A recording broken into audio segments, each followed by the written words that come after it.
I have to look at the community and protecting the community. And Mr. Schmidt was dead on the money when he said, Let's pause for a moment. 3 days. That's all it took.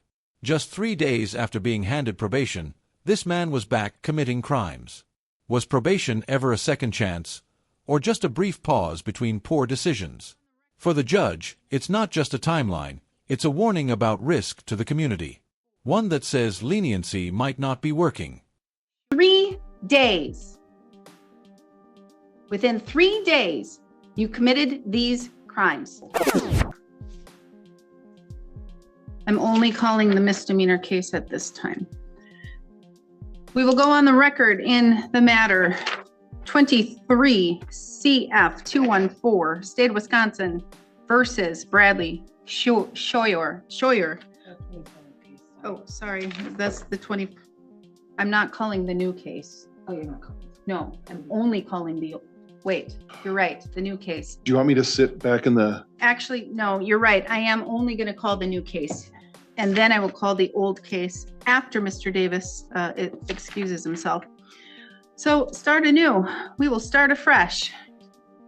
We will go on the record in the matter 24 CF 202, State of Wisconsin versus Bradley Scheuer. The state appears through District Attorney Kevin Schmidt in person. We have Mr. Scheuer in person in custody with counsel Nicholas Davis. We're set here today in this matter for a plea and... Now we're in the world of plea negotiations. A legal chess match. Both sides reach an agreement, but don't be fooled. These deals walk a tightrope between what's provable and what's politically acceptable. And the real test, whether the defendant sticks to it once the judge starts pressing for the truth. Parties have reached an agreement. Mr. Scheuer is currently in custody facing revocation on another matter. Mr. Davis, what is the agreement that's been reached? Your Honor, the agreement initially was reached with Attorney Renicky, and I believe that District Attorney Schmidt is going to go along with that same agreement. My client was going to plead to count 3, Your Honor, which is misdemeanor battery, and it was just for both sides free to argue on this case. All righty, so both sides free to argue in 24 CF 202. And I should say at that time, District Attorney Renicky, I know that he always would include dismiss and read in. So those other two are not dismissed outright, they're dismissed and read in. That is correct. All right. So Mr. Schmidt, what is the basis for the public interest in reaching this agreement? I think being free to argue on that misdemeanor is fair. Listen closely. The prosecutor admits one charge looks a little iffy. That's legal code for, we could lose this one. So they anchor the case to what they can prove, misdemeanor battery. It's not flashy, but it's solid. And in court, that matters more than drama. Imprisonment was described by the victim as a little iffy. The strangulations are always about the effect on the victim, so there's always come down to testimony. The battery is the thing that we can certainly do. So I think that doing that and arguing with the read-ins is appropriate. Thank you. Victim's rights compliance. Victim wish to make a statement. No statements made. All right. So, Mr. Scheuer, I have in front of me a plea questionnaire waiver of rights form. Do you recognize this document? Yes. And that's the document that your attorney went over with you? Did your attorney go over it with you? Yes. Did he go over it thoroughly with you? Yes. Did he essentially go over it word for word? Yes. And do you understand everything on this document? Yeah. And if you didn't understand something, did you have him explain it to you? Yes. And he did so? Yes. Enter the plea colloquy. Think of it as a legal lockbox. The judge must confirm every right is knowingly and willingly surrendered. It's not just routine, it's protection. Because once you waive those rights, there's no walking it back. Second page. Yes. So you are pleading guilty to 1 count of misdemeanor battery. Is that correct? Correct. You are 66 years old. You have 12 years of schooling. You can read, write, and you understand the English language. Is that all correct? Correct. Did your attorney go over with you what the state would have to prove your guilt beyond a reasonable doubt? Yes. Did your attorney go over with you the maximum possible penalties you face? Yes. You are not receiving treatment for a mental illness or disorder, and you've not had any drugs, alcohol, or other medications in the last 24 hours. Is that correct? Well, I'm on heart meds, but That's no. all. Yes. No medications that interfere with your ability to comprehend or understand? No, I've been incarcerated for 6 months. All right. And so, did your attorney go over with you your constitutional rights? Yes. And did he go over them thoroughly with you? Yes. Do you understand them completely? Yes. Do you understand that you'll no longer have a trial? You'll no longer have the right to have your attorney cross-examine the state's witnesses or call witnesses to testify for you. You will no longer have the right to testify on your own behalf or remain silent and not have your silence used against you. You will also no longer have the right to have that jury trial in which 12 of your peers would need to reach a unanimous decision as to a guilty verdict or find you not guilty. And you will no longer have the right to have the state prove your guilt beyond a reasonable doubt. Do you understand the rights that you're giving up here today? Yes. Now, do you also understand that if you're not a citizen of the United States, your plea could result in your deportation? If you're not. Yeah, I'm a citizen. I know, I have to ask that to everybody. Do you understand that the state would have to prove on or around September 6, 2024 in Burnett County, Wisconsin, you caused bodily harm to JEC by an act done with intent to cause bodily harm to that person without that person's consent, a Class A misdemeanor? Do you understand what the state would have to prove? Yes. Do you understand that upon conviction, you face a fine of up to $10,000 or imprisonment of up to 9 months or both? Yes. Do you understand that there is what's called a free to argue here? And that means that the state is free to argue for any sentence it feels is appropriate based upon the facts. Your attorney is free to argue any sentence that he and you feel is appropriate based upon the facts. But I'm not bound to follow either of those arguments or recommendations. Do you understand that? Yes.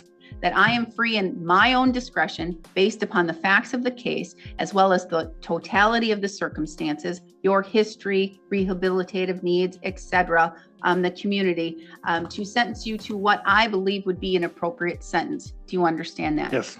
Do you still wish to proceed and enter a guilty plea? Yes.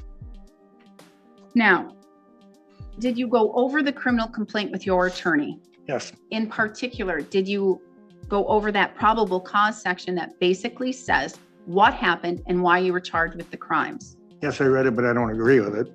Well, and that's what I'm going to say. You may not agree with all of the facts 100%, but as it relates to this battery charge and the battery charge only for the— And then the bombshell. He says, no, not accurate. Just like that, the deal flatlines. A plea bargain only works if the defendant admits to the basic facts. No admission, no deal. Suddenly, the courtroom is on edge. This bargain is on life support. they essentially accurate? No. Well, I'm not taking his plea. We're going to go to trial because he's contesting it. He doesn't believe he did anything. We're going to trial. Okay, Mr. Davis, let's set the matter for trial. Then I'll move ahead and I'll sentence him on the other I matter. understand what you're No, saying, but I do. No, because you're not admitting to what you did. Fine, I admit to it then. Mr. Scheuer, I am not accepting a plea of an individual who is not going to be accountable and responsible for their actions, especially when it involves a battery to a person, a battery to a victim who did not deserve to have you put your hands upon them. Do you understand that? Yes. Now, if you're willing to accept that responsibility and admit to what you did, I will proceed and accept a plea. But if you are not, then we will go. The judge doesn't blink. She draws a line in the sand. Admit what you did or prepare for trial. No middle ground. This is about accountability, not technicalities. And the tension spikes because the judge isn't backing down. Honest with what you did and your actions that day, or we will go to trial. I do not have any preference one way or another. I will not accept a plea if you are not guilty. I will allow you to attempt to prove your innocence or have the state prove your guilt beyond a reasonable doubt as to all of these charges to a jury. That is the justice system. So, Mr. Scheuer, I will again ask you, what did you do that day? I put my hands on her. You did. Did you? You put your hands on her. That's what I'm charged with. Yes. Yes. Did you put your hands Yes. on her? Did you have a right to put your hands on her? Yes. You had a right to? The law says you can put your rights upon a person? No. Did you have a right to put No. your hands on her? Now, Mr. Scheuer, so you put your hands upon JEC, is that correct? Yes. Did she give you consent to do so? No. Did you have a right to do so? No. Did you cause her harm? Yeah. What? Yes, I said. Yes, you caused her harm.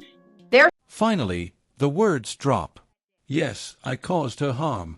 Simple, but heavy. A single admission that revives the plea. The courtroom exhales, but the question lingers. Why did it take this much pressure just to tell the truth? Mr. Scheuer, are you guilty of battery? Yes. Now, with regards to the facts of the case as it relates to battery, did you review that with your attorney? Yes.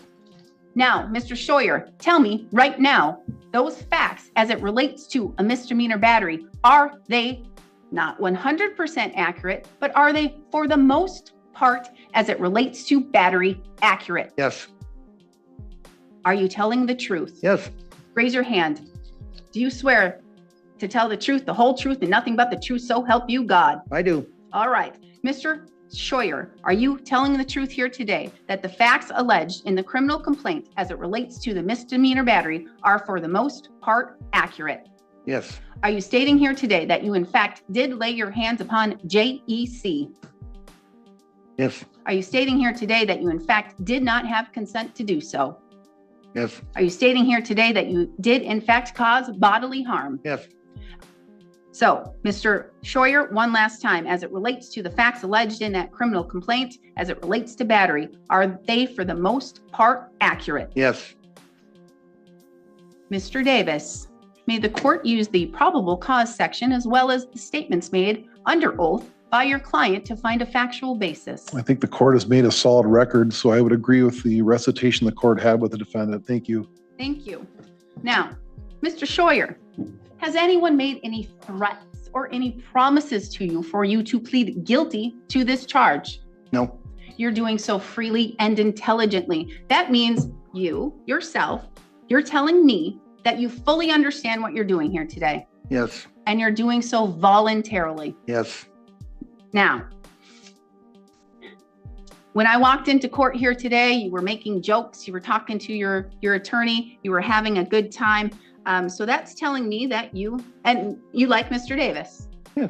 He's a good attorney. Yeah. He's a great attorney, actually. Yeah. He's a good guy, right? Yeah. You get along with him. For the most part, yes. Yes. Now, Mr. Davis, did he provide you at least competent representation? I believe I provided him competent representation whenever he needed a question or a meeting or some kind of phone conference that was provided to Bradley. So, Mr. Scheuer, did your attorney provide you competent representation? Yes. Did he go over the facts of the case with you? Yes. Did he go over the facts of the case with you as it relates to the elements the state would have to prove? Yes. Did he go over with you the evidence and the discovery in this case? Yes. Did he go over whether or not you have any defenses or a lack of defenses in this case? Yes. Are you satisfied with his services? Yes. Now, Mr. Scheuer, do you have any questions for the court? No. Your Honor, may I say, just have one sidebar with my client? You may. Mm-hmm. Mm-hmm. Remember, I told you that you wanted a jury trial. I gave you that jury trial. No. Okay. Your Honor, I just want to make a record. My client, again, he's ready to proceed, and everything that he's put on the record is honest. And for the record, I know you were talking to your client, but quite honestly, this is a courtroom. I have ears I can hear very well. You were talking to him about his right to go to trial. He has the right to go to trial if he wishes to do so. That is his constitutional right, and he wishes to waive that right, and he wishes to enter this plea here today. Is that accurate and true, Mr. Davis? It is. I just wanted to make sure one last time that if he wants to have a trial, I will make sure that I will represent him in that trial. And I said, well, and you will give him that access to that trial. And he said that he wants to go forward with his plea. I just wanted to double, triple, quadruple check on this. And Mr. Davis, that's because you are a really good attorney, great attorney. He does his job very well, and he's very thorough. So thank you, Mr. Davis, for doing that. So is that all accurate and true, Mr. Scheuer? Yes, All right, so you wish to waive your right to a jury trial here today, and you wish to enter a plea. Is that correct? yes, And Mr. Davis, based upon your conversations with Mr. Scheuer, do you believe he is freely, voluntarily, and intelligently entering a plea here today? I know he is, Your Honor. Yes. And he understands what he is doing by waiving his constitutional rights? Bradley is an intelligent man. He understands. All right, then. Any questions before we proceed, Mr. Scheuer? no, As to count 3, battery, and a misdemeanor, how do you wish to plead? How do you wish Guilty. to plead? huh? How do you wish to plead? I said guilty. The court will find your plea of guilt is done knowingly, intelligently, and voluntarily. I'm going to find that you understand your constitutional rights and what it means to waive and give up those rights. I'm going to find a factual basis based upon your statements under oath to find a factual basis in this case to accept your plea. Therefore, I will enter judgment as it relates to the battery. I will dismiss and read in counts 1 and count 2. A judgment of conviction will be entered today. Argument and sentencing recommendation, Mr. Schmidt. Thank you, Judge. I would ask the court to consider doing a jail sentence of 6 to 9 months. The court's first supposed to look at probation. I think probation is clearly inappropriate here because this offense happened 3 days after Mr. Scheuer was placed on probation on a different offense, a felony offense. So it'd be pretty wild under the McCleary-Gallion factors if the court did probation. Now the prosecution flips the file. 20 years of violence, alcohol abuse, weapons charges. It's a pattern. And in court, patterns aren't history, they're predictions. Judges don't ignore them, they use them. Would be appropriate for a jail sentence. I think that when we look at Mr. Scheuer's history, it goes back 20 years and it's pretty consistent. There's lots of alcohol-related offenses, OWIs of different levels. He has a lot of domestic and DC and battery type offenses. He's got a past pistol or assault weapon charge from McLeod County, Minnesota. So seeing that history and seeing those 3 things come together again, even though he has 20 years of history of it's kind of concerning. It's not kind of concerning, it's highly concerning. The conduct described here also involved weapons. The victim originally called about a machete and something else. Law enforcement saw him with a drone with a crossbow firing towards it. He didn't hit the drone. He hit the drone, that would have been just tens of thousands of dollars of restitution. So Mr. Scheuer's lucky he didn't shoot that drone out of the sky. This was an incident where, again, he hurt someone. He has past convictions for hurting people. He's been on probation numerous times. He's been to prison numerous times. With Mr. Scheuer, I think he's a person where we need to be thinking about punishment. We need to be thinking about specific deterrence. And we need to be thinking about general deterrence. The public needs to know, like, if someone, 3 days into probation commits the same-ish type of offense that they've always committed, that it's not just going to be, well, the answer to this is more probation. Because then people know that their conduct isn't punished. The prosecutor pushes further. This isn't just about punishment, it's deterrence. Sending a message to the community. Repeat violence will not be met with repeat leniency, especially when someone violates probation just days after being given another chance. That this will be punished. There's a ratcheting punishment system. The McCleary-Gallion factors are such that as time goes by and you commit more offenses, the penalties graduate upwards until you stop doing those. That's what specific deterrence is. So we've also clearly established that he does have rehabilitative, needs. alcohol has been a primary driver in his whole life, and no doubt in this offense. But it can't be in the community with probation. Again, this happened 3 days into probation. So for those reasons, I think the court should do a jail sentence. It should be in the longer range. It should be 6 to 9 months. Thank you. All right, thank you. Mr. Davis, argument and sentencing recommendation, please. Thank you, Your Honor. Well, Your Honor, this case was interesting in terms of if it had gone to trial. I think there were some good defenses in this case, especially with regard to the felony, the 2 felonies, and even the battery. I'm not quite certain that the victim was even looking for any kind of prosecution. I was suspect that the victim was even going to show up if it had been set for trial. However, in preparing for these cases, I have to also listen to the advice of my clients as they should listen to mine. But again, I work for the client. And I explained to Bradley, if he wants a jury trial, we can most certainly have it. And he knows that. And you grilled him on that too. But at the end of the day, he did put his hands on her, grabbed her wrists, and she said it caused pain. And so he's admitting to that. Again, there are different levels of battery. He's a convicted on a misdemeanor battery. That's not a badge. And I know that he has a prior record. Now, I've seen much longer prior records. I've gone through it, and I've seen records that are not as long as his, but he does have a prior record with the OWIs, Your Honor. Those are certainly on there. I did see a felony bail jumping. I think I saw disorderly conduct too. I think that may have been St. Croix County. But in any event, he does have a record, but I wouldn't say it's where you go on the court access system and you're scrolling through 4 pages. Bradley's been sitting for a very long time. I know that he was, I don't have the exact number of days, but he's also been sitting on a hold though from the revocation. And so I don't have the exact number of days for this case. Sorry, he does, because he's been sitting in jail. And it would depend upon whether or not the court would do it consecutive or concurrent to any other sentence regardless. He has 164 days for this case. That's just with this, not with regard to the revocation. And so obviously you're going to be sentencing him here on a sentencing after revocation. And I don't know what's going to happen in that, but in this particular case, Your Honor, I don't see that there was any drugs or alcohol involved in this.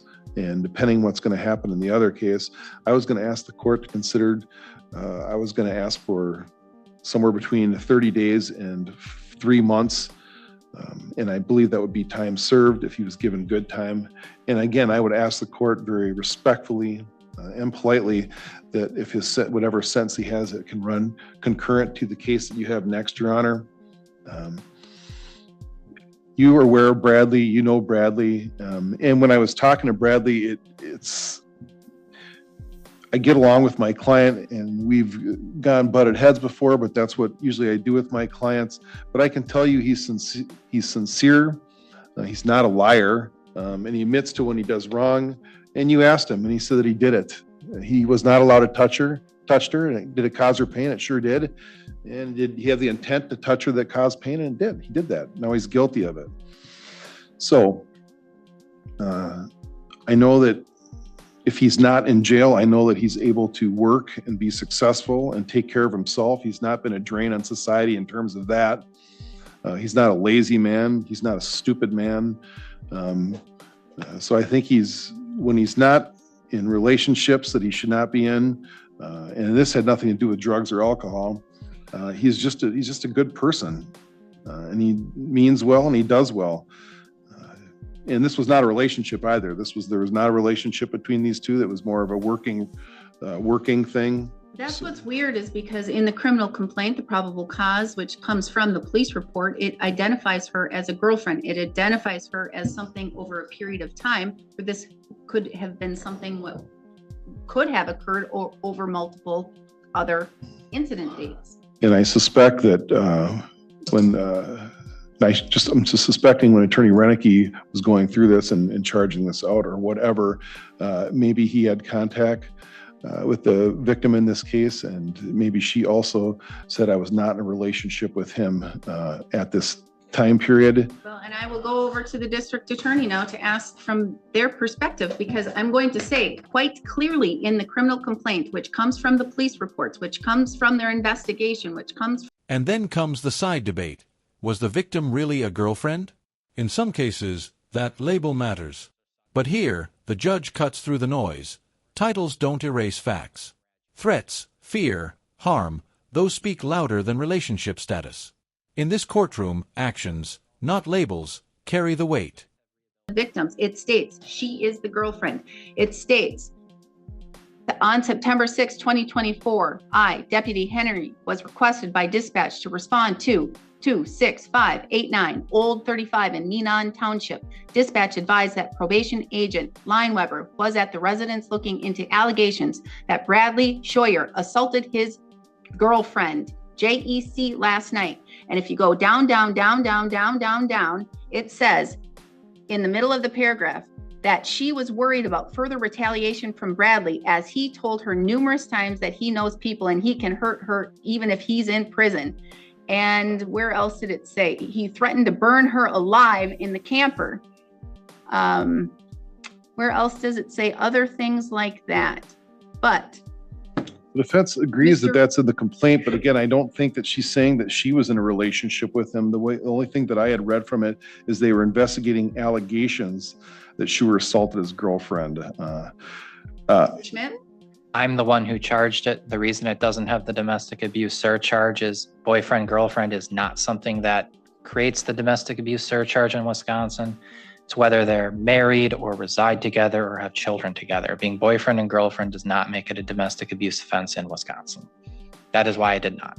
Well, and quite honestly, whether or not he's guilty of the charge and how it is charged doesn't really matter if it's boyfriend or girlfriend. Well, granted, if it is a girlfriend, you probably should care for that person and not want to harm them, but you shouldn't want to harm anyone. So, Mr. Davis, I don't know. I don't know if it's a girlfriend. I don't know if it's not a girlfriend. I don't have the victim here. I don't believe in court here today. I just know what was reported to law enforcement. And I don't believe that law enforcement would make something up and put that in a police report. And that's where we get the criminal complaints and the information from. Well, just law enforcement. In my argument, Judge, my client was not in a relationship with her when this occurred. And it's my belief that I think that she did live in Minnesota too at the time. They were not residing together. At least that's what I